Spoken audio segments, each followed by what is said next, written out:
Let's turn now to Hurricane Helene and the rising death toll, with more than 200 people now confirmed dead, hundreds more still missing. Helene, now the deadliest hurricane to hit the mainland U.S. since Hurricane Katrina in 2005. President Biden and Vice President Harris touring hard-hit communities across the Southeast, and earlier this week deploying active duty troops.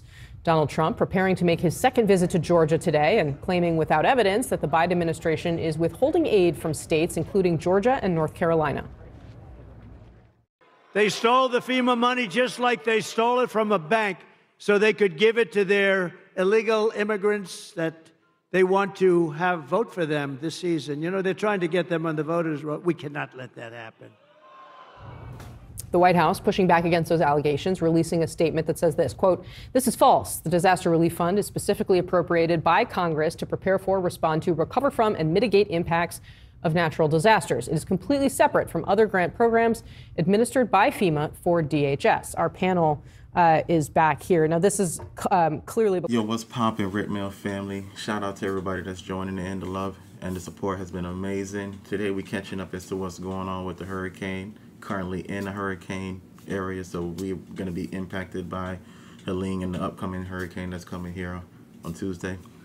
It is what it is. We just, as you know, being here in the South, we're kind of used to it. But seeing what's going on with the other portions of the states that have already got hit is making you kind of concerned now, because now you're thinking, can't really rely on FEMA. It's nice to see what Florida's doing, how they have all the resources at hand. It is ready to go, which is reassuring. But when you look at all the other states and the damages that were done by Helene, it's kind of disappointing to really see the support that they're kind of getting, in a sense. I'm gonna let y'all have y'all own opinion on it, and I'm gonna definitely voice mine. And go ahead and drop a comment below. Let me know what y'all think. Let's go ahead and lock in and see what else we have to say about the situation. Become a big flashpoint on the right. Alex, they're talking about, they're tying basically immigration, all the places where they feel stronger in with this disaster relief question. Overarching all of it is the fact that, I mean, the response we're a week out now. There's still people missing, cut off from the world. We're just playing video of a man holding up a mirror to try to get attention from a helicopter pilot. I mean, this is happening in America. That is a challenge for Biden and Harris. Yeah, and Trump seized on it right away last weekend. He was the first one of these three people to be on the ground when he went to Georgia last weekend. Meanwhile, after the hurricane made landfall, Joe Biden did travel to Rehoboth Beach over the weekend. When he was asked about it, he said, "Well, I had a telephone," and it seemed like a little bit flip. And then Kamala Harris also realized there was a problem because she was out on the West Coast on a fundraising swing and quickly sort of came back. And now you see that they are scrambling to sort of show that they are on the ground. Joe Biden making several visits to storm-damaged areas just the last 2 days. And so they're trying to sort of play a little catch-up here. Yeah, I mean, Megan, how would you grade the performance so far? Well, I think it's a little bit more nuanced. The resources that they draw from going on the ground, that takes actually away from people doing rescue and these active, things that the people actually need, the police resources. So I don't think it's fair for them to be on the ground. I actually think it's a mistake for them to be on the ground. But what about going back to the White House as this is unfolding? I mean, the president can be the president from anywhere, so I like that falls a little flat. He shouldn't be so flip, but that's his nature to say flip things. You just saw him say that about Israel, about, are you confident it's not going to rain? So that's just his nature. Is it appropriate? Probably not. Should he choose a different tone? Sure, but that is his nature. But I do think, he was very quick to put out disaster relief declarations. They are very quick to do that. That is always something they do. He's always in touch with the governors and the mayors on the ground. I don't think anyone on the ground is saying that their actions are slow. But being there, Governor Kemp did complain that some of that not enough counties were covered by the disaster declaration. Said he had to call Jeff Zients, chief of staff, and then get it expanded. Totally fair. But I also think, though, that optics do matter, and being on the ground matters, and that's what people remember. And so I do think, it is hard. The resource argument is a fair argument, but it is hard to show people and tell people that when they don't have lights, they don't have cell coverage, their family members are missing. Yeah, I think they want to see leadership. And even last night, he was saying, "What storm zone?" And people are very happy, and you're right. Certainly doesn't look like the people are happy on the ground, but Governor Kemp wasn't happy with the limited scope of the FEMA declaration. And there's also been mixed messages from Mayorkas and DHS and FEMA about this. 3 months ago, they were saying we have plenty of money, we'll be fine. Recently saying we don't have enough to get us through hurricane season. And so that mixed messages, I think it's been a lackluster response across the board for a storm that is sneakily historic. Yeah. Joining me now. And that's really the issue. Do we have enough resources to make it through hurricane season? I know that the U.S. being a dominant power is taking care of other nations and they're making sure everybody else is good. But what about us here at home? Are we good? It's concerning. It's a difficult matter that we're going to be addressing. Definitely going to be following this close as well, too. Also, we're going to be definitely looking into the strike as more, too, following that. Of course, they're under suspension now for those who have received that update, which is a good thing that they resolved that quickly. But now we have to go back and look at these other issues that are going to be happening. Natural disasters. Do we have enough resources? It's really going to come down to the state level to be able to provide the resources and protection needed for everybody to make it through the hurricane season. Let's lock in, finish out this video, and see what else they got to say. There you go. Talk more about this. Kevin Fry, Washington correspondent for Spectrum News, New York 1. Kevin, good morning. Wonderful to see you. Let's talk about these disaster politics, because the optics of this in a campaign season can be very significant. If you remember back to Chris Christie and Barack Obama in the wake of Superstorm Sandy, really got under the skin of Romney aides to see those pictures. Now Brian Kemp not appearing with the sitting vice president. What does that say to you about the state of things, and how do you think this ultimately cuts in the election? Right. So, I mean, look, for Kamala Harris, this is both a difficulty and also an opportunity for her, because she can play this presidential role of above politics and also be the consoler in chief, taking on one of these presidential responsibilities where you're actually outreaching to folks, making them feel better in their time of crisis. At the same time, it has given rise to a new line of attack, even if it's not based in fact, for the Trump campaign.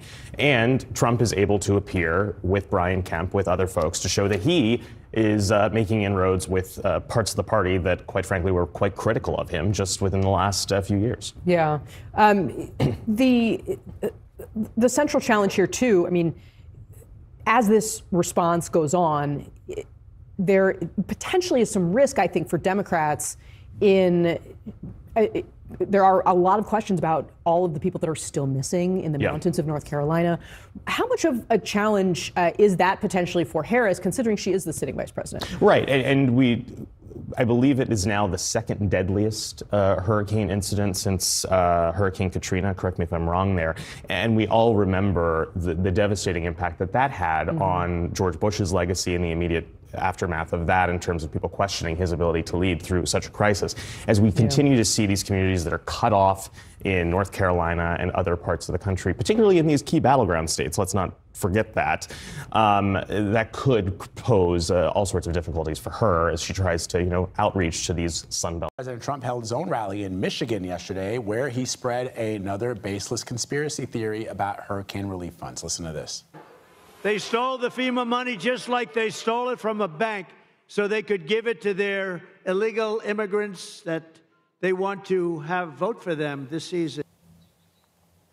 CBS News campaign reporter Libby Cathy is joining us now with more on this. All right, Libby, the lie that the former president just delivered on that stage at that rally yesterday, explain where that conspiracy theory came from, and why is he saying it if it's not true? Yeah, good morning, Vlad. A couple mistruths in that clip we just heard from the former president.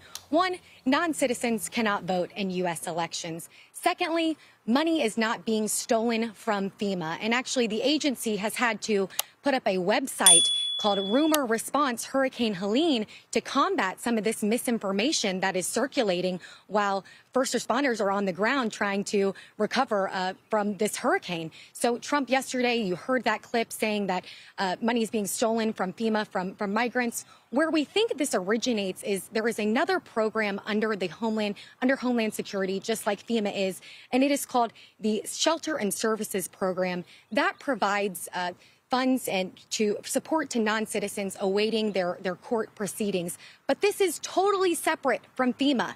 FEMA has said they have enough money for Hurricane Helen recovery, and that's why they put up this website to try to get at this misinformation. And it's not the first mistruth we've heard from the former president on.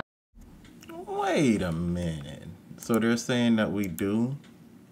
So they're saying that we do have enough resources. See, that's why I guess we just gonna have to see, because we got former President Trump saying that they don't have the resources being used for illegal immigrants, and then we have FEMA responding saying, hey, that's a rumor, we have enough resources to make it through Helene and any oncoming thing during hurricane season. So this is gonna be interesting to see I think we should really lock in and just really, and if you're reporting from somewhere, if you're watching from somewhere where the Hurricane Helene has affected you into some capacity, drop a note below. Let us know how y'all are being treated, especially if you're property owners or anything of that nature where FEMA is going to be responding to anyone that's being affected by the disaster. Are you getting a favorable response?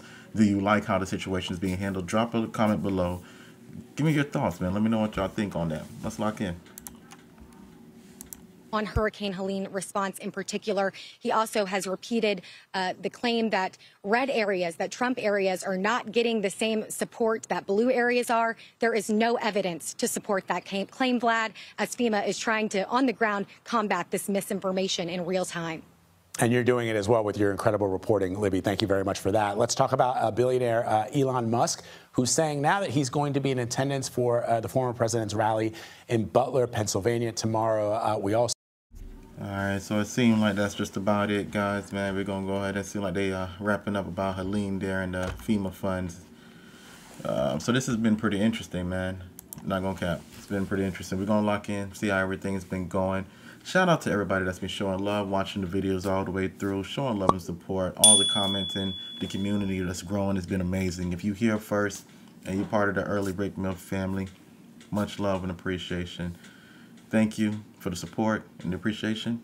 Y'all have a wonderful day. Stay blessed.